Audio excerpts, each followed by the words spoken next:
Alright, what's going on, guys? It's Valrico here, and today I'm bringing you another kind of game review. This time we're going to be talking about Dead Rising 4. So, I just got done beating Dead Rising 4, maybe, I don't know, 2 minutes ago. And, you know, this was some footage. By the way, there's going to be no spoilers in this video. This was some footage of the beginning of the game, pretty much. The first, I think the second chapter, or maybe the first chapter. You know, I'm not going to spoil it, but basically you arrive at the Willamette Mall and all hell breaks loose, or has broken loose. So, with that being said, let's talk about it. The graphics. The graphics, on a scale of 1 to 10, I would give it a 8. It's not pushing the boundaries and making it, it's not The Last of Us. It's not Battlefield 5. It's not insane graphics where the shit almost looks photorealistic, but nice graphics. They're not trash. Very crisp graphics. The game ran really well on PC. With Dead Rising 3, obviously that shit was at 30 frames per second, and that shit was unacceptable. So before I even bought Dead Rising 4, which I got for like $8 or $10 on Kingwin, I checked and made sure that shit was 60 frames. Because if it wasn't, I wasn't playing. I was just gonna refuse. Like, fuck it. I played through Dead Rising 3 only because of the game I liked it the most out of all of the Dead Rising games, including this one. Dead Rising 3 is probably my favorite. It's a toss-up between Dead Rising 2 and 3. But I tolerated the 30 frames per second only because I like the game so much. So with that being said, the graphics 8 out of 10. Not the greatest graphics. Not gonna blow your socks off, but nice graphics. It's what you would expect in a AAA game. Multi-plat AAA game. A solid game. So, let's talk about the story. They brought back Frank West from the first Dead Rising game, and they changed his voice actor. Which, you know, for some people, they changed the voice actor for Kratos. Kratos used to be a black guy, I believe, that voiced Kratos, and now he's some other guy. But I think matter of fact, I think the guy's still a black guy. But they changed the voice actor, and when you do that shit, it kind of irritates me. I don't like when people change the voice actor for a character. In this game, Frank West is supposed to be about 50 years old. And he sounds like he's voiced by a 20-year-old.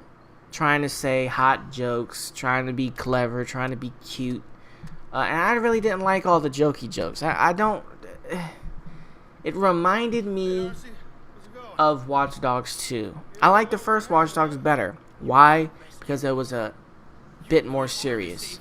There was still some funny shit in the game, but it's called unintentional comedy. Some of the characters that you interact with in the Watch Dogs 1 were funny motherfuckers. Like, Watch Dogs 1 story was fucking tremendous. I remember when they had the, spoiler alert, remember when you killed that old guy behind the glass, you turn on the fucking, you poison him basically, and he's smacking against the window. That shit was gruesome, son. That game is underrated. And then when they went to Watch Dogs 2, they fucking went with the whole, jokey joke, funny shit, which I did not like, and that's the same thing with this game. Now, with the Dead Rising series, there's always going to be some funny, goofy shit, but the main character never cracked jokes. That's most important. The main character in the first 3 Dead Rising games did not crack jokes and try to be funny. Now, the boss fights, the maniac fights, those guys were funny because they were insane. I remember in Dead Rising 3, you had the fat bitch in the in the electric cart or whatever, and she was just eating to fucking herself to death. And the whole boss fight was funny because she would throw up on the ground and it would make you slip and fall. Like, the whole thing was preposterous. I'm not mad at a game being preposterous, but I don't like jokey jokes. The little hee-hees and ha-has trying to throw in a little zinger. It's whack. So, when it comes to the story, I'd probably give it a 6. I was going to give it a 7, but man, a 6. Because it's too much fucking funny shit. I don't like that. It's whack.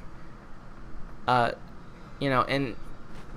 with Dead Rising 2 and Dead Rising 3, my most favorite Dead Rising games, you know, they didn't... Nick in the first Dead Rising, or in Dead Rising 3, he was kind of, like, awkward.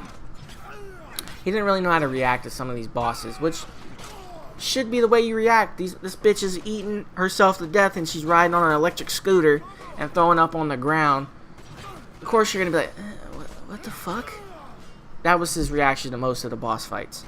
And that's kind of my reaction when I run into these bosses. I'm like, what the fuck? I got this crazy Chinese dude swinging a staff, killing... Like, what is going on right now? So, I would have gave the story probably a 7.5 if it wasn't for the jokey jokes. Because I did like the end of the game, which I won't spoil it. It gave you some intense feeling, and it got intense at the end of the game. I'll say that. That's all I'll say. It got very intense at the end of the game. So now that we've talked about story and graphics, the most important thing I think we should be talking about is the gameplay. The gameplay, I'd give it an 8. I'd give it a 9 only if they would have loosened up on the...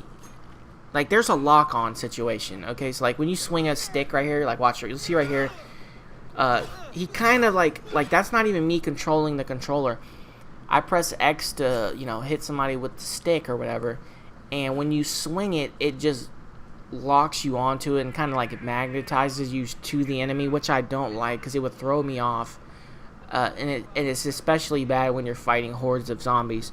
When you're trying to hit motherfuckers and you're just swinging and you're locking on to one guy instead of, you know, Dead Rising 3 and 2 where you can swing and it kind of... Actually, Dead Rising 2, it kind of had a little bit of lock on. But I think Dead Rising 3 had the best kind because it wasn't so insane to where you would just stick to one zombie. You know, with certain weapons, like I remember the Grim Reaper, you could swing it and knock down 30 zombies all around you. I did not like the lock-on shit as far as, like, auto-lock. Now, another thing about the lock-on situation is I wish they did have a lock-on that you could lock onto certain enemies, kind of like how you do in Dark Souls or Neo, which I'm getting ready to play next. I wish there was a lock-on ability because there's, like, these zombies that are called... They're not called anything, I don't think. But they're pretty much like smart zombies. They are very strong, very quick, and they're hard to kill. So I wish you were able to lock on to one zombie so you can just attack the one zombie. Because when you got 2 or 3 of them trying to kill you, it's hard to get rid of them. Not because the game's hard, but because the mechanics aren't there to, you know, allow you to lock on to one zombie. So... Other than that, the gameplay is fine. The zombies, you know, they're not as smart as they were, and they don't horde on you as much as they did in Dead Rising 3, which I don't like. I kind of like Dead Rising 3 where, you know, you were kind of in danger if you got into a, you know, surrounded by a group of zombies. You'd have to jump on a car or something like that. On this, they're kind of a little bit more dumber and dumbed down. You can stand there and, you know, the zombies don't recognize other zombies walking in the other direction, so they won't turn around. I think Dead Rising 3 had some of the most realistic zombie... I guess this would be zombie IQ or something like that. I don't think anybody's ever said that before. I'm probably the first person in the world to say zombie IQ. But they were smart. They were more like the Walking Dead. You know, if you fire a gun off, they would all turn around and come right towards you. Right? But on this, they don't. They kind of just are just dumb, and they just stand out there and kind of just stand in place or whatever. Which I think sucked, but it's not bad. It's not bad, but it's not what I would like. That's more like a personal opinion or like a personal problem as far as, you know, the zombie. Because there's still the same amount of zombies on the screen. Like, there's still just hundreds of zombies. Like at least 200 zombies. When you go to certain areas, they're just just walking around, waltzing around and whatnot. But they're not as smart as Dead Rising 3, which sucked. So, with that being said, overall, I'd give this game a 7. Yeah, about a 7. It's an alright game. It's not the most amazing game. It doesn't have the most amazing graphics. The gameplay's solid, but it could have been better. It could have been tweaked a little bit. But it's a solid game. I'm not going to say it's trash. It's definitely not trash. It is definitely a solid game. Now, I think this game is... the price has dropped on this game. It's been out for a while. So the game should be about $20. And that's about what it's worth. I think it's about a $30 game. I rarely ever spend $60 for games anymore. Mostly because I'm on PC and you can get games for really cheap. On key sites and things like that, you can get a game for really, really cheap. I got this game for like $8, $10, something like that. Dead Rising 3 I got for, you know, $4. Shit like that. Like, it's just a whole game for $4. That's amazing. Amazing. It's one of the benefits of playing on PC. But for console people, try to get it for about $20, $30. Don't spend anything more than that because it's not worth $60. Rarely any game nowadays is worth $60. Maybe Red Dead Redemption 2 will be $60. The Last of Us, $60.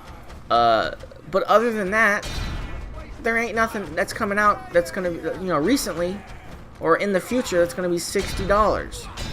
Days Gone looks like it might be a $60 game, but we don't know. We don't know. It's still not even up for pre-order, so it's looking kind of spooky on that game. But that's the point I'm trying to make. A lot of these games aren't worth $60. They're just not. You know, especially when they're putting microtransactions all up in. Like, one thing about Fortnite that I'll give credit to, credit to Fortnite, is they put a lot of pressure on these games that are $60 titles to come out with hotness. Because if they don't, motherfuckers aren't gonna buy their game because they're gonna say, "Look at, bro, Fortnite is free, and look at all the shit we can do on that game. Look at all the content they're putting in that game, and it's a free game." Right, it has microtransactions for skins or whatever, but you can choose not to buy them. Who gives a shit? Fuck a skin. I've ran around for months with no skin. I just recently bought the battle pack, which I kind of feel like it's worth a waste of money because I really don't even play Fortnite enough to even get the benefits of the battle pack. But I got 2 skins. So, at least I got 2 skins to look kind of decent in, because I was running around for months. No skin squad, just saying, fuck it, naked. I didn't give a shit. But the point I'm trying to make is, Fortnite is applying the pressure on these $60 titles. So, you know, and this game came out, you know, I believe before Fortnite even was out. I think this came out in 2015 or 2016. But trust me, in the near future, these new games, they're gonna, you know, if you're talking about $60 for a game, they're gonna have to come with hotness, because there's, especially even though you're on console,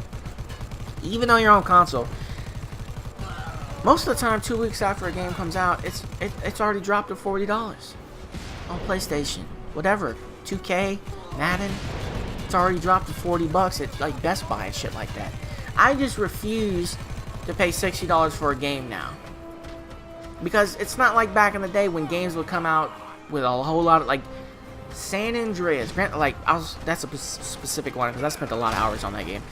Grand Theft Auto San Andreas. I bought that game 3 times for like $60. But that is a $60 title. When that game came out, that shit was revolutionary. It was amazing. That's worth $60. The quality, the content, the customization of cars. It didn't even have multiplayer, but it did. Well, actually, it did have multiplayer, but it was trash. I'm talking about online multiplayer. It didn't have multiplayer, but they put a whole lot of content in the game. The story was long. The missions were fun. The characters were great. That's a $60 title. A lot of these games come out, they're not worth $60. I'm just saying. You're going to have to impress me to get my money, because I know I can go on Kingwin and get that shit for $20. You know what I'm saying? I got a lot of games. I got 80 games on my Steam, and that's just Steam alone. And a lot of them, let's see, probably 77 of those games I got for either free, because you get them on free on Steam a lot, or free on other sites. Either free or like $10, $20. Neo. I just bought Neo. Neo was on sale on Steam for the summer sale for $30. And I've been watching that game for a while, but I did not want to pay $50 for it. I refused. Boom. Got it now for $30. I'll save an extra $20. You know what I'm saying? And got all the DLC. So, this is what I'm saying. A lot of these games are not, you know, they're not worth $60.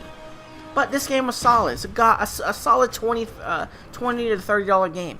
If you like the Dead Rising series, you'll like this game. If you like killing zombies, you'll like this game. So that being said, hopefully you enjoyed the video. Hit the like button, the subscribe button, gab.ai/Valrico, twitter.com/Valrico, youtube.com/Valrico, and I'm out of this bitch. Peace.